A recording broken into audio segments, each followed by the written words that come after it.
First morning hunting Roosevelt elk here in Oregon, and we've already spotted a nice bull.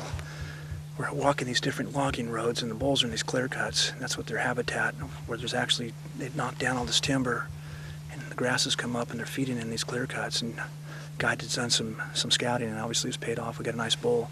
Looks like a 4 or 5 point. We're probably going to check him out, maybe even make a run on him. We have a tag for this particular area and a really good trophy area, but the trophy unit is pretty much all timber company, and because it's been so dry this summer, it hasn't had enough rain, and it's closed right now to fire closure. So any good mature 4-point, 5-point, Roosevelt elk is going to be a trophy for me on this particular hunt. If we get rain, then that's a different story. But for right now, we got a nice bull spotted in this clear cut, and we might make a run on him if he lets us.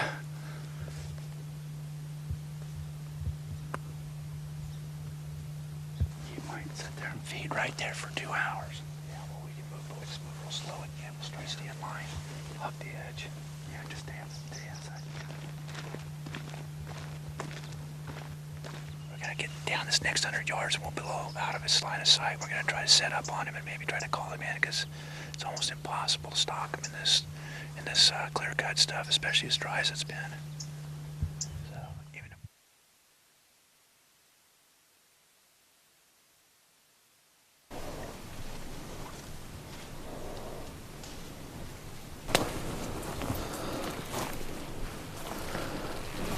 As we got in on it, we spotted a nice bull, and we wanted to give him work in on him a little bit and give him a chance to come to us before we spook him, because he's got some cows with him.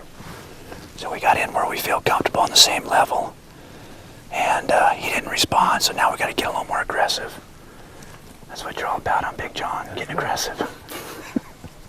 Got you in trouble before, it might get you in trouble again. That's right. All right, let's do it.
That bull came in silent, which has happened before.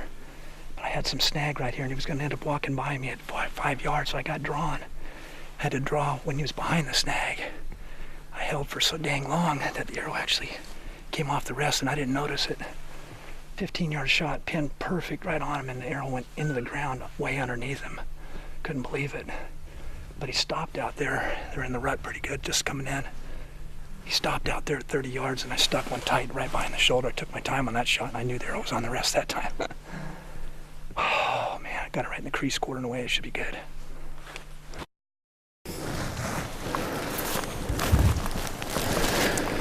Yeah, that's a real good sign right there, huh, John? Yeah, there's lots of blood there. Looks like he hit a good artery. Yeah, he's squirting really well. Right, he was kind of dancing around. Got a pretty steady flow.